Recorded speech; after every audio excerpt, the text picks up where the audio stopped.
disturbing reality of ancient witchcraft rituals unveiled. Forget the pointed hats and bubbling cauldrons you think you know. Seriously, imagine for a moment a world where a whispered curse could actually seal your fate, where a crudely made doll could be your downfall, and where blood, not water, was the key to the most terrifying pacts. This wasn't some fantasy story. For countless people in ages past, this was the chilling reality. The true history of witchcraft is far more disturbing than any fairy tale you've ever heard. Introduction. For centuries, the image of the witch, green skin, cackling laughter, has haunted our imaginations. But if you peel back those layers of myth and folklore, you find something much more complex, and honestly, a lot more unsettling. We're about to take a journey into the authentic and often terrifying world of ancient witchcraft rituals. We'll uncover the ceremonies and beliefs that were a stark reality for societies from Mesopotamia all the way to Rome. Our aim? To shatter your modern ideas of what witchcraft truly was. This isn't about Hollywood special effects, it's about real historical practices. Some were meant to heal and protect, sure, but others were steeped in a kind of darkness that can still give us chills today. We'll look at the evidence, from ancient texts to archaeological finds, to unveil the often brutal and unsettling truths that time and sensationalism have tried to bury. Beyond the storybooks, what was ancient witchcraft, really? When we talk about ancient witchcraft, we're not dealing with some single, organized religion. Nope. It was more like a huge, varied collection of magical practices and beliefs, deeply woven into the very fabric of early societies. Take ancient Mesopotamia, for example. There, someone who practiced Ikishpu, or witchcraft, wasn't automatically seen as evil. These folks, both men, Kashapu, and women, Kashapte, often knew a lot about medicine and could use their magic for healing just as easily as for harm. Early Mesopotamian witchcraft actually had a lot in common with shamanistic traditions, where the lines between good and bad magic were pretty blurry. They were different from the Ashipu, who were more like official exorcist priests, fighting off evil supernatural forces. Understanding this duality is pretty important. The whole idea of all witchcraft being inherently demonic, that's a much later invention. In many ancient cultures, magic was seen as a tool, a force that could be used for different ends. Some practitioners were the local healers, herbalists, and fortune tellers, people you'd seek out for their wisdom and their ability to protect you from bad luck. In ancient Britain, these figures were often respected as wise folk, deeply connected to the land and the cycles of nature. But, and this is a big but, the potential for magic to be used for harm was always there, and that's where the darker, more disturbing side starts to show. The fear of malevolent witchcraft was incredibly real, leading to complicated counter-rituals and, down the line, to brutal persecution. The mechanics of magic, curse tablets, poisons and pacts, the urge to control events, gain power over others, or even just get revenge, often led to some specific, and let's be honest, pretty disturbing magical practices. In ancient Greece, one of the best documented types of harmful magic was the creation of curse tablets, known as kataras. These were usually thin sheets of lead, inscribed with curses aimed at rivals in court cases, sports, or even love affairs. Archaeologists have found these tablets intentionally placed in graves, wells, or fountains, spots believed to be direct lines to the spirits of the dead or underworld gods who could carry out the curse. Just imagine the chilling dedication it took to carve someone's name on a tiny lead coffin and bury it, hoping to mess with their very being. Recent discoveries, like a stash of 2,500-year-old curse tablets found in an Athenian well, keep showing us just how common this unsettling practice was. Sometimes, these curses involved more than just words. A A 2,300-year-old jar found in Athens held the chopped up bones of a chicken and an iron nail, alongside the names of 55 people. A ritual apparently designed to make the victims as helpless as that chicken. Roman society, while also having plenty of its own magical beliefs, took a much tougher legal stance on its harmful uses. The Lex Cornelia Desicaris et Benefacis from 81 BCE specifically outlawed selling or owning harmful drugs and poisons, as well as magical books and occult items. The practice of beneficium, which covered both poisoning and evil magic, could get you the death penalty. Emperors like Augustus and Tiberius Claudius took these laws very seriously. Augustus even ordered the burning of over 2,000 magical books. Under Tiberius Claudius, dozens of men and women accused of sorcery were executed.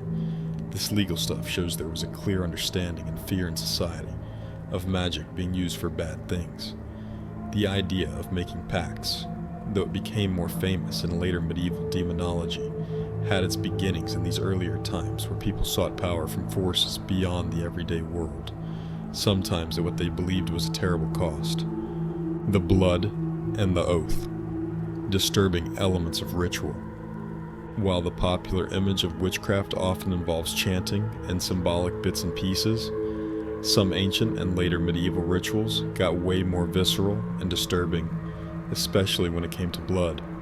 Across many cultures, blood has been seen as incredibly powerful, a carrier of life force, and a potent ingredient for sealing pacts or supercharging spells. In some ancient traditions, sacrificial blood, animal, or in much later, more extreme accounts like 18th century black masses, even human or menstrual blood, was reportedly used in rituals, sometimes as a dark flip side to sacred ceremonies. The thinking was that blood could bind a person to a spirit or a god or give a spell unmatched power. The concept of a demonic pact, which became so central to the later European witch hunts, didn't just spring up overnight. At first, such pacts were more linked with ceremonial magic done by educated, elite types. But by the late medieval period, this idea started to mix with folk beliefs about secret nighttime gatherings and supposed diabolic rituals, giving birth to the terrifying image of the witch's Sabbath.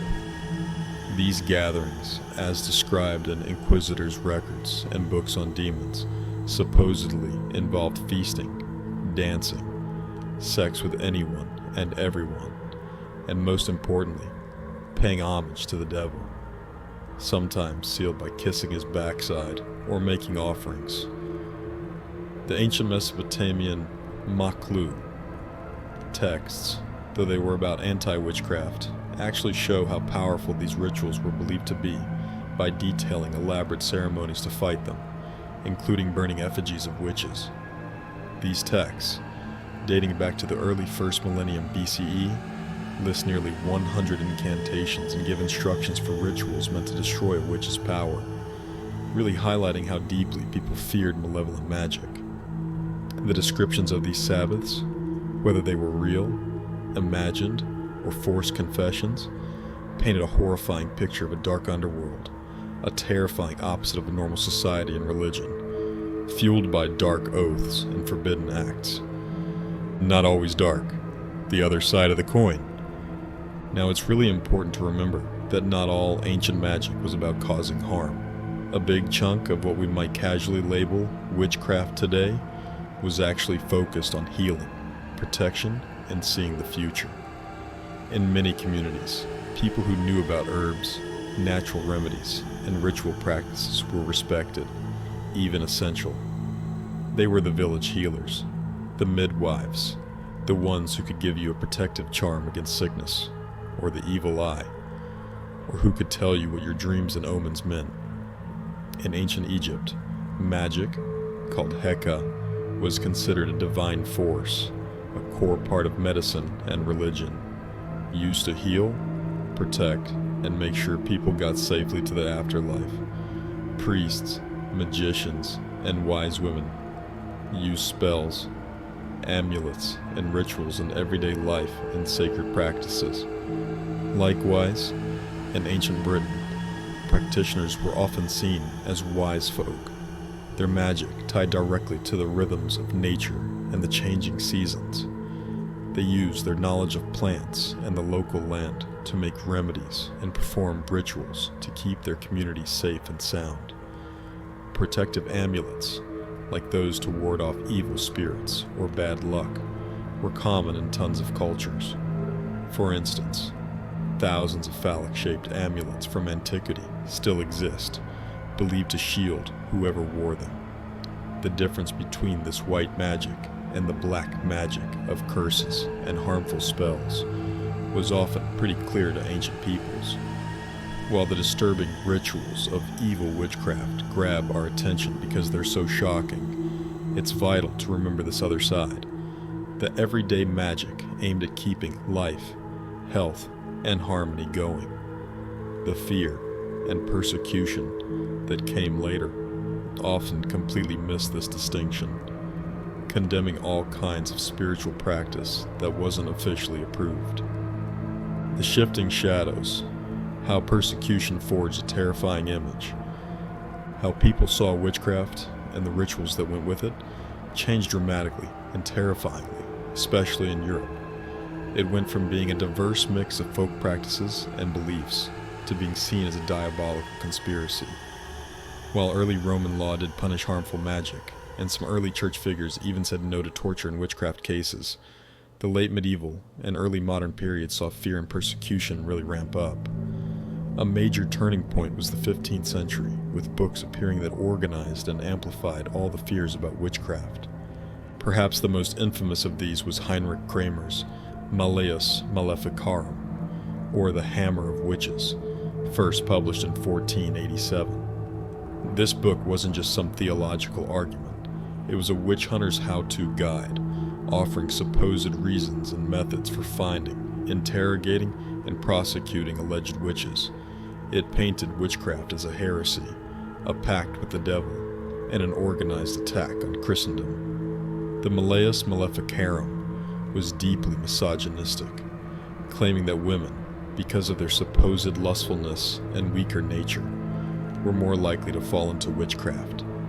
This text, spread far and wide by the relatively new invention of the printing press, had a devastating impact. It fueled witch hunts across Europe for centuries and played a part in the torture and execution of tens of thousands of people, mostly women. Ideas like the devil's mark, a supposed brand left by the devil on a witch's skin, became key evidence in trials.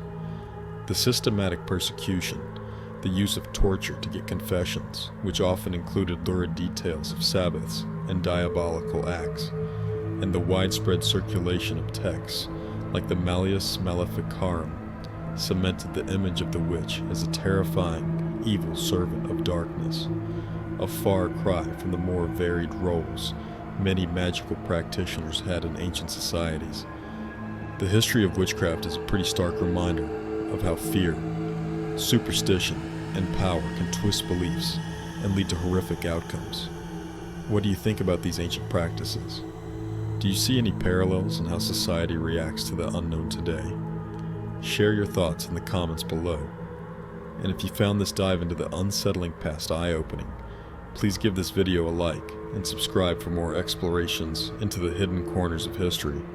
The reality of ancient witchcraft rituals is a world away from the sanitized or sensationalized versions we often see in pop culture.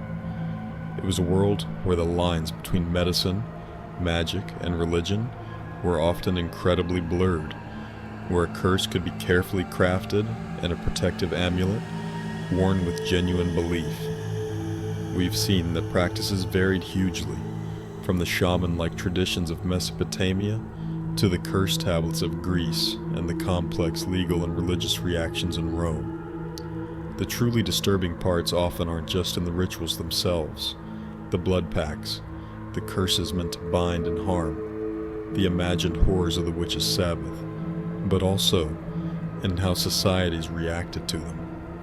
The fear of harmful magic was powerful, leading to counter-rituals like those in the Maklu, but also, tragically, to centuries of brutal persecution where the image of the witch was twisted into a symbol of ultimate evil, as shown by the devastating influence of texts like the Malleus Maleficarum. By unveiling these authentic, and yes, often terrifying rituals, we get a deeper understanding of the anxieties, beliefs, and social forces at play in past eras. It's a history that challenges us to look beyond stereotypes and face some uncomfortable truths about human nature and the sheer power of belief. The disturbing reality of ancient witchcraft isn't just about spells and ceremonies. It's about the timeless human struggle to understand the forces that shape our world and the dark, scary paths that fear can lead us down.